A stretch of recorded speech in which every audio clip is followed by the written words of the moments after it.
할렐루야.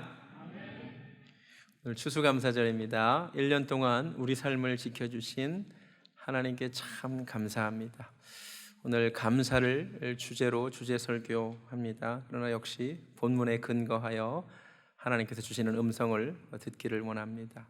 오늘 설교 제목은 나머지 9은 어디에 있느냐입니다. 우리가 아주 잘 아는 본문이죠. 제가 첫 번째 소제목으로 이렇게 정했습니다. 나병 환자 10명, 고난에도 감사거리가 있다. 11절과 12절을 다시 읽으면, 예수께서 예루살렘으로 가실 때에 사마리아와 갈릴리 사이로 지나가시다가 한 마을에 들어가시니 나병 환자 10명이 예수를 만나 멀리 서서라고 되어 있습니다. 나병 환자 10명. 우리는 아무 생각 없이 이 본문을 읽지만 사실 매우 놀라운 이야기입니다. 왜냐하면 이 10명은 사실 한 자리에 있을 수 없는 사람들이기 때문입니다. 조금 더 정확하게 말하면 9명은 같이 있을 수 있는데 이 9명이 나머지 1명과 같이 한 자리에 있을 수 없습니다. 9명은 이스라엘 사람들이고 1명은 사마리아 사람이기 때문입니다. 잘 아시겠지만 보통의 경우 이스라엘 사람들은 사마리아 사람들과 상종하지 않습니다. 심지어 그 땅을 밟기도 싫어서 멀리 돌아가기까지 했다고 합니다. 그럼 당연히 같이 있지 않겠죠. 왜냐하면 BC 722년도에 북왕조 이스라엘이 아수르에 의해서 망한 뒤에 사마리아 사람들이 혈통적으로 그리고 신앙적으로 섞여버렸기 때문입니다. 그래서 이스라엘 사람들이 사마리아 사람들을 사람 취급을 안 해줍니다. 상종하지를 않습니다. 그런데 이 이야기를 알고 오늘 본문을 보면 사실 놀라운 이야기가 여기에 기록되어 있는데, 평소 같으면 절대로 같이 다닐 수 없는 9명의 유대인과 1명의 사마리아인이 같이 살고 있더라, 이것입니다. 누가 누구에게 손을 내밀어 준 것이겠습니까? 평소 같으면 눈길도 주지 않았을 그 사마리아 사람 1명에게 9명의 유대인이 손을 내밀었던 것이겠죠. 왜요? 너나 나나 다 나병 환자가 되었으니까. 기적입니다. 이 이야기를 통해 우리는 고난이 가진 놀라운 힘 하나를 알게 됩니다. 그것이 무엇이냐면, 사람에게 고난이 닥칠 때 비로소 나는 너희들과 다른 존재라는 교만이 꺾이게 된다는 것입니다. 낮아지는 것입니다. 건강했을 때 상종하지도 않았습니다. 근데 지금은 함께 먹고 잡니다. 유대인과 사마리아의 경계가 사라졌습니다. 왜? 내가 몹쓸 병에 걸렸으니까, 내가 망했으니까. 이것을 일컬어 동병상련이라고 합니다. 이것이 고난의 유익입니다. 고난에서 찾을 수 있는 감사거리입니다. 고난은 사람을 겸손하게 만듭니다. 고난은 사람을 낮춥니다. 고난을 통과해야 비로소 내가 특별한 존재, 다른 사람들과 구별되는 대단한 존재라는 교만이 깨집니다. 그리고 바로 그때부터 하나됨이 가능해집니다. 하나님께서 왜 우리에게 고난을 허락하실까요? 고난을 통해서 우리의 교만이 깨지고 비로소 겸손히 하나 될 수 있기 때문입니다. 교회에서 보기를 원하는 최고의 기적은 하나됨입니다. 어떻게 해야 교회가 하나 될 수 있겠습니까? 이렇게 많은 사람들이 와 있는데 겸손해져야 하나 될 수 있습니다. 내가 너보다 잘났다, 잘 믿는다, 이 교만 때문에 하나 되지 못하는데 이 교만이 꺾여야만 합니다. 여러분, 한국에 계실 때 잘 나가셨던 분들 많잖아요. 제가 신방에 보면 왕년에 잘 나가셨던 분들 되게 많습니다. 우리 같은 사람들 안 만나주셨을 것 같은데 여기 와서 다 만나주시잖아요. 함께 살잖아요. 하나님이 낮추셨은 거예요. 할렐루야. 네, 얼마나 감사한지 모릅니다. 두 번째, 예수님이 필요한 인생이 된 것이 감사한 것입니다. 고난의 두 번째 유익은 예수님이 너무나 필요한 인생이 된 거예요. 12절을 보면, 나병 환자 10명이 예수를 만나 멀리서부터 소리를 높여 이르되 예수 선생님이여 우리를 불쌍히 여기소서 합니다. 소리를 높여 이르되, 목소리와 간절함은 비례합니다. 목소리가 커졌다는 말은 그만큼 간절하다는 말입니다. 주님께 간절히 부르짖는 자가 된 것, 이게 복입니다. 복. 그래서 심령이 가난한 자, 결핍한 자, 부족한 자, 주님이 도우지 않으시면 살 수 없는 자, 그게 복입니다. 복. 내 인생이 너무 풍족해져서 주님의 능력이 간절히 예전처럼 필요하지 않는 것, 그 복 아닙니다. 여러분, 예전에는 주님 아니면 살 수 없었고, 주님이 나 오늘 도와주지 않으시면 안 되어가지고 간절히 부르짖으며 주님께 기도했는데, 이제는 그 정도로 기도 안 해도 괜찮고 주님 나를 긍휼히 여겨달라고 기도하지 않아도 괜찮은 인생이 된 것이, 그게 복이 아니에요. 여러분, 오늘 우리에게 간절함이 회복되기를 원합니다. 주님, 우리를 불쌍히 여겨 주시옵소서. 그래서 문제가 복입니다. 문제가 있어야 우리가 하나님께 다시 기도하잖아요. 부르짖는 자가 되는 거죠. 자, 그런데 부르짖는 모습이 참 귀하지만, 세 번째, 부르짖는 것보다 더 중요한 것이 있는데, 그것은 바로 순종입니다. 14절을 볼까요? 보시고 이르시되 가서 제사장들에게 너희 몸을 보이라 하셨더니 그들이 가다가 깨끗함을 받은지라. 주님이 그들에게 안수기도를 해주시면 좋겠는데 안수기도를 하지 않으십니다. 좀 만져주시면 좋겠는데 만져주지도 않으십니다. 그냥 가랍니다. 제사장들에게 가래요. 그러면 나음을 얻겠다는 거죠. 놀랍게도 10사람 중 누구도 주님께 따지지 않습니다. 아니, 좀 기도라도 좀 해주시라고 얘기하지 않습니다. 그냥 예수님이 가라고 하니까 순종합니다. 놀랍습니다.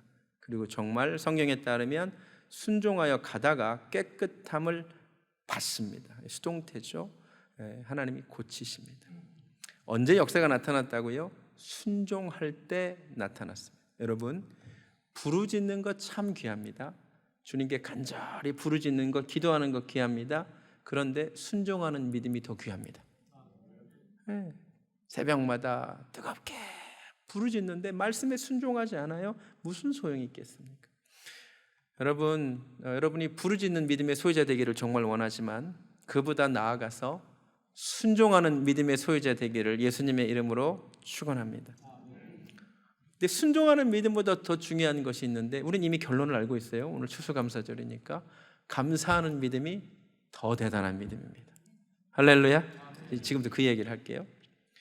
놀라운 것은 다 나음을 입었는데 그 10사람 중에 한 사람만 감사했다는 거죠.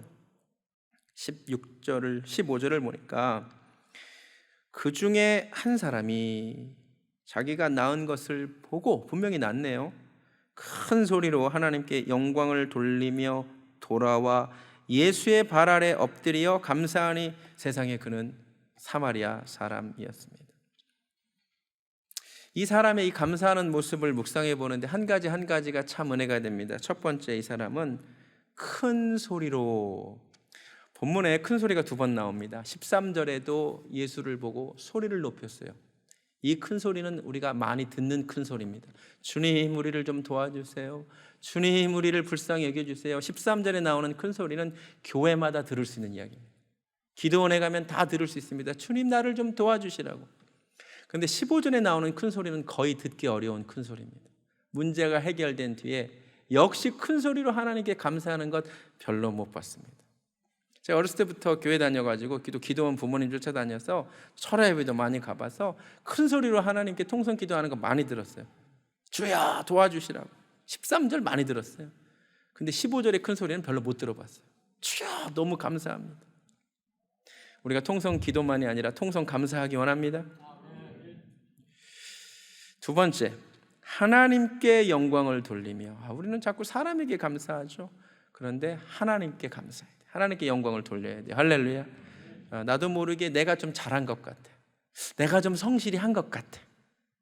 내가 좀 한 게 많은 것 같아. 아니요. 하나님께 영광을 돌리기를 원합니다.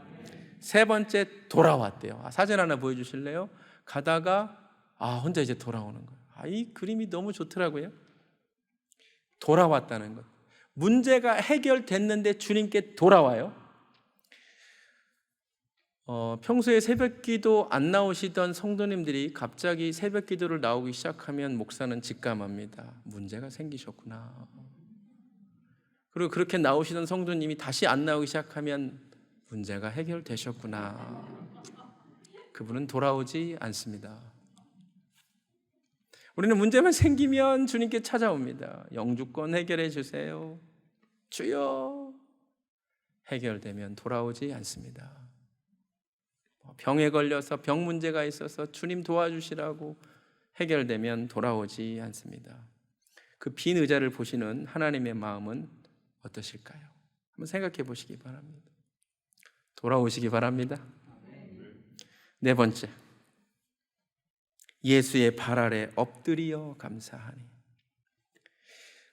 예전에는 멀리 서 있었죠. 멀리 서서 소리를 질렀죠. 문제가 해결되고 나서 주님께 더 가까이 가네요. 발 앞에 엎드리네요.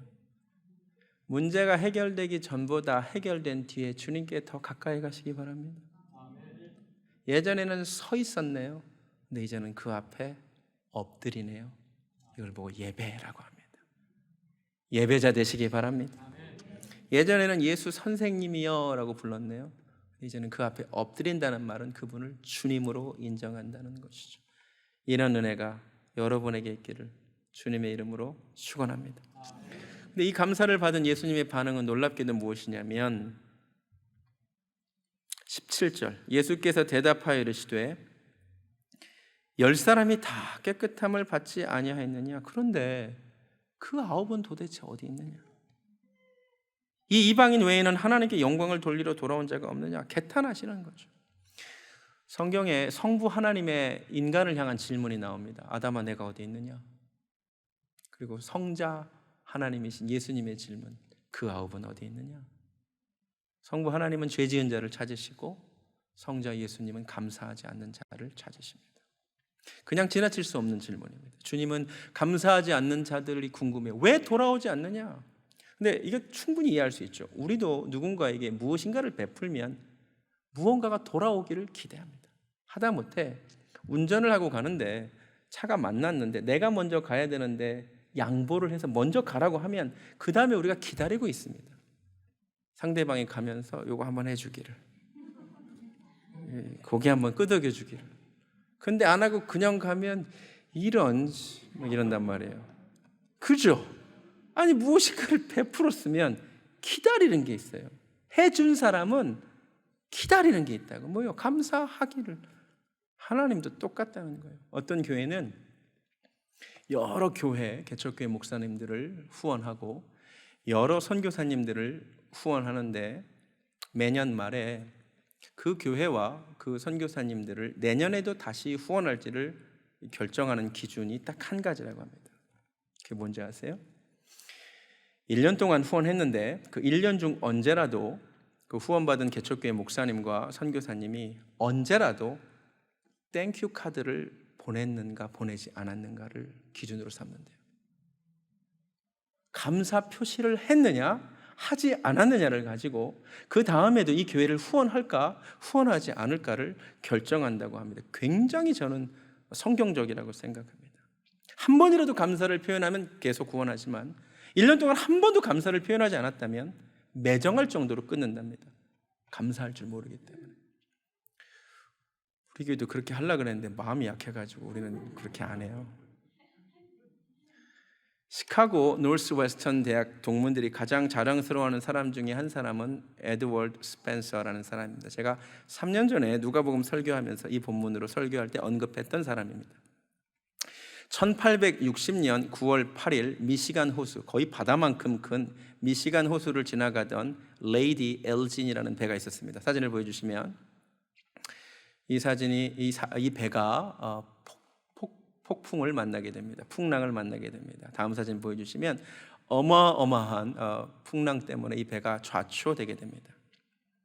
이 소식이 라디오를 타고 전해지는데 이 스펜서가 노스웨스턴 대학교 학생으로서 기숙사에 있다가 라디오로 이 소식을 듣고 뛰어나갑니다. 왜냐하면 스펜서는 고등학교 때 수영 선수였기 때문입니다. 그래서 자기 허리에 밧줄을 묶고 뛰어 들어가서 한 사람 한 사람 건져옵니다. 사진을 보여주시면 이 사람의 건져오는 모습을 그 당시 담은 신문 기사죠. 17명의 생명을 건져냅니다. 그리고는 기진맥진해서 실신해서 쓰러졌습니다. 그런데 그날 허리를 너무 무리하게 써서 평생 불구자로 살아야 했습니다. 휠체어를 타게 되었습니다. 그래서 이 사람의 스토리가 알려지게 됐습니다. 수년이 지난 뒤에 토레이라고 하는 목사님이 시카고에서 설교하면서 이 청년 이야기를 언급하는데, 회중 중에 휠체어를 타고 있던 한 사람이 예배 끝나고 말하기를, 내가 바로 스펜서입니다. 그리고 토레이 목사님이 물었답니다. 그날 구조할 때 가장 기억에 남는 장면이 무엇입니까? 이때 스펜서가 이렇게 답합니다. Only this. 이거 하나 생각납니다. Out of the 16 or 17 people I saved, 내가 구원해준 16명인가 17명인가 하는 사람 중에 not one of them thanked me. 단 한 사람도 내게 고맙다고 안 하더라. 내가 16명인가 17명인가 하는 사람을 살렸는데 단 한 사람도 내게 고맙다는 말을 안 하더라. 이게 기억에 남는다. 스펜서 무덤 보여주시면 레이디 엘진 히어로라고 되어 있죠. 17명을 구원한 사람. 노스웨스턴 대학교는 이걸 기념했지만 정작 구원받은 17명의 사람들 누구도 감사하지 않았다고. 그게 그렇게 서운한 거예요. 이게 예수님 마음입니다. 10명의 나병 환자를 깨끗하게 치료해 주셨는데 딱 한 사람만 와서 감사할 때 주님의 마음은 아프시다는 거죠. 아까 말씀드렸습니다. 부르짖는 믿음 귀하고요, 그보다 순종하는 믿음이 더 귀하지만 감사하는 믿음이 최고입니다. 아멘. 감사와 믿음을 연결시킨 분은 예수님이십니다. 18절을 보니까 이 이방인 외에는 하나님께 영광을 돌리러 돌아온 자가 없느냐 하시고 그에게 이르시되 일어나 가라, 너의 믿음이 너를 구원하였느니라. 감사와 믿음을, 그것도 구원받는 믿음을 연결시킨 분은 예수님이십니다. 누가 믿음 좋은 사람입니까? 우리는 기도 많이 하는 사람 믿음 좋다고 하죠. 성경 많이 읽은 사람, 전도 많이 하는 사람, 봉사 많이 하는 사람 믿음 좋다고 합니다. 주님은 감사 많이 하는 사람 보고 믿음 좋다고 하십니다. 감사하시기 바랍니다. 감사하면 더 주십니다. 우리도 누군가에게 감사를 받으면 더 해주고 싶지 않습니까? 하나님도 그렇습니다. 고린도 후서 4장 15절 함께 읽겠습니다. 시작. 이는 모든 것이 너희를 위함이니 많은 사람의 감사로 말미암아 은혜가 더하여 넘쳐서 하나님께 영광을 돌리게 하려 함이라. 아멘. 꼭 기억하십시오. 감사로 말미암아 은혜는 더 넘치게 됩니다. 오늘 감사하십시오. 하나님 은혜 더 주실 줄로 믿습니다. 마지막으로 9사람은 왜 돌아오지 않았을까요? 제가 3년 전에 설교할 때는 감사를 표현한 한 사람에 집중해서 설교했습니다. 설교 남아 있습니다. 10%의 법칙이라고 제가 설교했습니다. 오늘은 왜 9사람은 돌아오지 않았을까를 집중해서 묵상하는데, 설교 준비를 하는 가운데 그 9의 변명이라고 하는 작자 미상의 글이 있음을 발견했습니다. 제가 내용이 다 동의되지는 않아서 제가 조금 각색했습니다. 각색해서 제가 소개합니다. 9명의 변명, 왜 안 왔을까? 첫 번째 사람, 좀 정밀 검사를 해봐야겠다 그랬답니다. 진짜 낫게 봤는지 정밀 검사를 해봐야 돼서 못 갔답니다. 그럴만하죠? 의심형. 두 번째 사람, 낫긴 낫는데 재발 가능성이 있을지 몰라. 그래서 며칠 좀 두고 봐야겠다. 신중론자. 뭐 그럴 수 있겠죠? 세 번째 사람, 나병이 아니었나 봐. 그냥 특이한 피부병이었나 봐. 회의론자. 그럴 수 있죠? 네 번째 사람, 병이 나을 때가 돼서 난 거요. 어쩐지 며칠 전부터 피부가 좋아지더라. 그러니까 원인을 하나님께 돌리지 않는 거예요. 자연적으로 낫다 이거야. 다섯 번째 사람, 병 걸리기 전에 가졌던 내 재산과 밭이 어떻게 됐나 궁금해서 못 참겠어서 거기 갔대요. 물질 우선주의자들. 그럴 수 있겠죠. 여섯 번째 사람, 병 걸리기 전에 아내가 지금 어떻게 됐나 궁금해가지고 아내 찾으러 갔대요. 그럴 수 있겠죠. 그럴 수 있어요, 정말로. 그죠? 일곱 번째 사람, 아니 예수님이 뭐 해준 게 있어? 기도를 해준 것도 아니고 만져준 것도 아니고 약 준 것도 아니고 그냥 가라 그랬잖아. 그래서 안 갔대요. 여덟 번째 사람, 이 사람은 좀 나아요. 아유, 이대로 갈 수는 없지. 그래도 목욕도 깨끗하게 하고 옷도 새 것을 입고 그래도 예물이라도 준비해서 천천히 가야지. 귀한 마음이지만 타이밍을 놓친 거죠. 마지막 아홉 번째 사람, 제사장을 만나러 갔는데 제사장이 예수님을 그렇게 욕하대요. 제사장이 예수님 싫어했잖아요. 그 말 듣고 안 갔다. 흥미롭죠? 어디서 읽었다고요, 이 이야기는. 제가 참 공감이 갔는데 제가 세 가지로 한번 생각해 봤습니다. 제가 보기엔 다음과 같은 세 가지 문제였던 것 같아요. 첫 번째, 감사했을 것 같아요. 제가 보기엔 감사하는 마음이 설마 없었겠어요? 감사하는 마음은 분명히 있었을 것 같아요. 내 몸이 낫는데. 근데 이들의 문제는 감사하는 마음을 굳이 꼭 표현해야 돼 이랬을 수 있다고 봐요. 여러분, 오늘 성경을 통하여 근데 분명히 아셔야 됩니다. 감사하는 마음을 가지는 것으로는 부족하고 감사는 반드시 표현해야 하는 것 같습니다. 아멘. 여러분, 한국 교회가 전통적으로 추수감사주일, 우리는 맥주감사주일은 잘 지키지 않지만, 그리고 하나님께서도 감사를 표현하라고 했잖아요. 이유가 있습니다. 그리고 저희 교회도 절기 때마다 미리 준비하라고 하시는 이유는 하나님께서 그렇게 가르치기를 원하시기 때문인 거죠. 그럼 부모님께 감사한 마음만 가지고 있고 표현하지 않으면 아무 소용 없습니다. 그럼 오늘 부모님께 감사하다고 하시고 남편과 아내에게 감사하다고 하세요. 아멘. 그래도 우리 교회에 목회자로 있는 담임 목회자에게 감사하다는 생각이 들면 생각만 하지 마시고 표현하세요.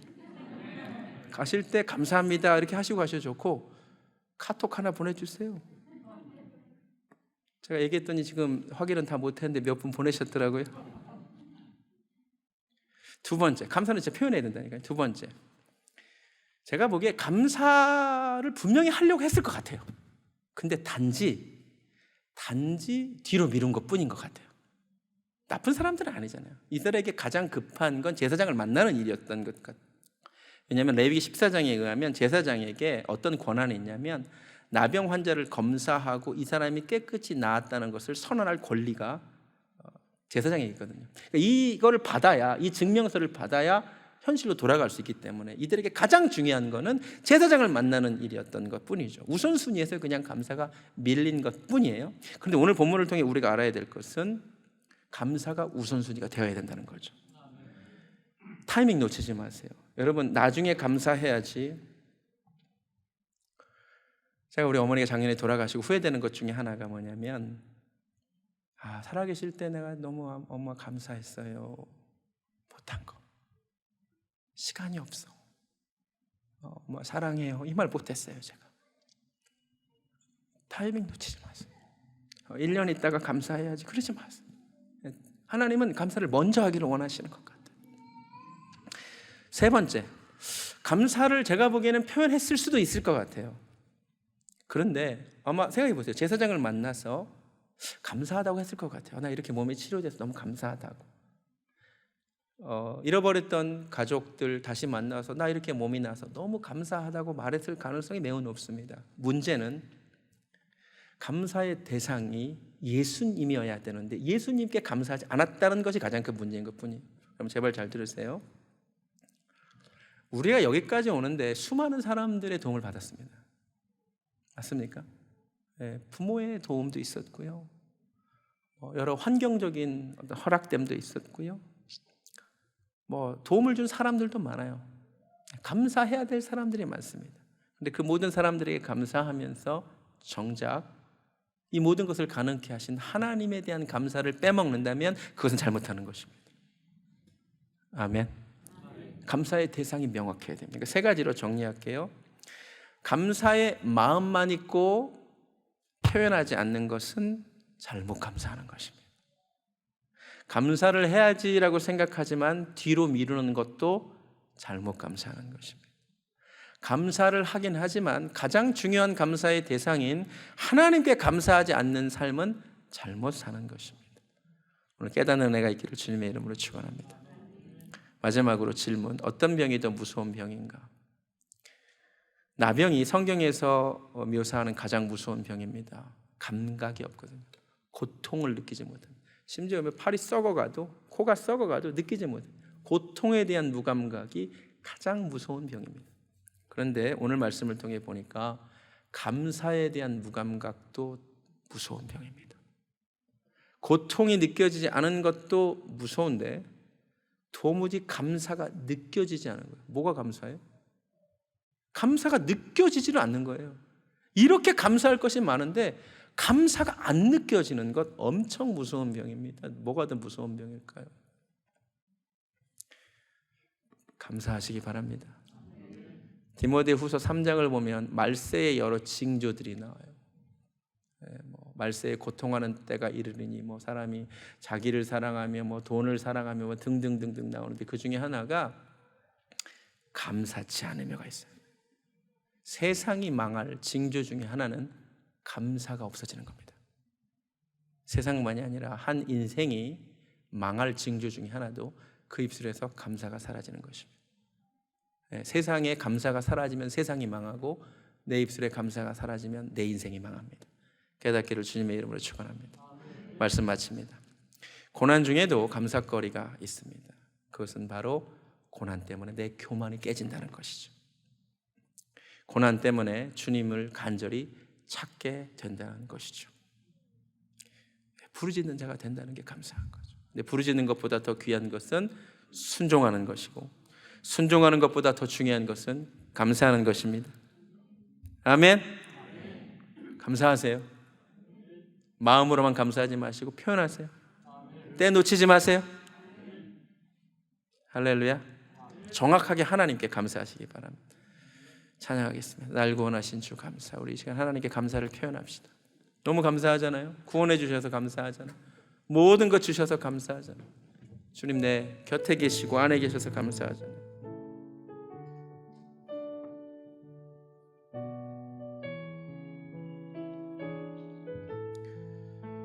날 구원하신 주 감사, 모든 것 주심 감사, 지난 추억이네 감사, 주 내 곁에 계시네, 향기로운 봄철의 감사, 외로운 가을날 감사, 사라진 눈물도 감사, 나의 영혼 평. 하나님 감사합니다. 응답하신 길, 거절하셔서 감사합니다.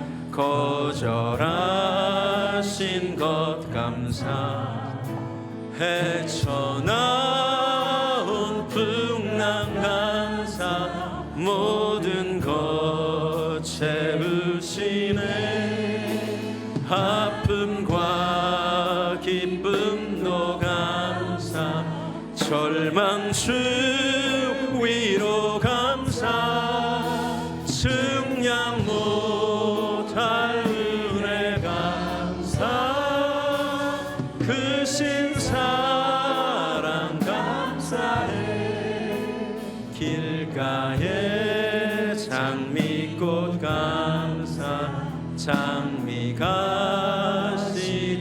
감사, 따스한 가정 희망 주신 것 감사, 기쁨과 슬픔 영혼도 감사, 하늘 평안을 감사, 내일의 희망을 감사, 영원토록 감사해. 우리 시간 통성 기도만 아니라 통성 감사의 시간을 좀 가졌으면 좋겠습니다. 너무 감사하잖아요. 1년 동안 하나님께서 우리 삶을 돌보시고 지키시고 복 주시고 부흥케 하시고 은혜 주셨는데, 우리 시간 주의 이름 간절히 한번 부르고 통성으로 기도하시되 통성으로 감사하시기 바랍니다. 주여 하나님 너무 감사합니다. 우리가 무엇이간데 이렇게 많은 은혜를 허락해 주셔서 감사합니다. 팬데믹 가운데 우리 성도님들의 생명과 건강을 지켜주시고 이곳에 이렇게 좋은 교회를 세워주시고 좋은 목회자, 좋은 성도님들 만나게 하시고 좋은 구역 식구들 만나게 하셔서 감사합니다. 매주마다 아버지 예배 가운데 은혜 주셔서 감사하고, 좋은 남편 주신 것, 좋은 아내 주신 것, 좋은 자녀들 주신 것, 아버지 우리에게 생명 거두어가지 않으신 것, 아버지 직장 주신 것, 아버지 감사합니다. 하나님 우리가 감사를 잃어버린 자들 되지 않게 하여 주시옵소서. 하나님 너무나 감사합니다. 아버지 예배 시간에 하나님께 감사를 잃어버린 것이 얼마나 큰 죄임을 깨달았사오니 아버지 부르짖고 순종하는 것을 넘어 감사하는 자들 되게 하여 주시옵소서. 감사의 타이밍을 놓치지 않게 하시고 감사를 표현하게 하시고 정확하게 감사의 대상이신 나의 주 나의 하나님께 감사하는 인생 되게 하여 주시옵소서. 할렐루야. 너무나 감사합니다. 하나님 감사합니다. 하나님 정말 너무나 감사합니다. 이 팬데믹으로 이렇게 힘든 시기에 우리의 생명과 건강을 지켜주셔서 감사합니다. 이렇게 마음껏 예배 드릴 수 있어서 감사합니다. 예배 때마다 은혜 주시고 깨닫게 하여 주시니 감사합니다. 좋은 교회 세워주셔서 좋은 목회자, 좋은 성도님들 허락하여 주셔서 너무너무 감사합니다. 직장 주셔서 감사하고 남편과 아내와 자녀들로 인하여 감사하고 미국 땅에 살고 있어서 감사하고 아틀란타 땅에서 살고 있어서 감사하고 좋은 공기 주셔서 감사하고 감사할 것이 너무나 많은데 감사에 무감각해진 나를 불쌍히 여겨 주시옵시고 감사하는 우리 되게 하여 주시옵소서. 이제는 우리 주 예수 그리스도의 은혜와 하나님 아버지의 극진하신 사랑과 성령님의 역사하심, 그 아홉은 어디 있느냐 찾으시는 주님 앞에 돌아와 엎드려 큰 소리로 감사하기를 소원하는 사랑하는 베들교회 성도님들 머리 위에 지금부터 영원까지 함께 하시기를 간절히 축원하옵나이다. 아멘.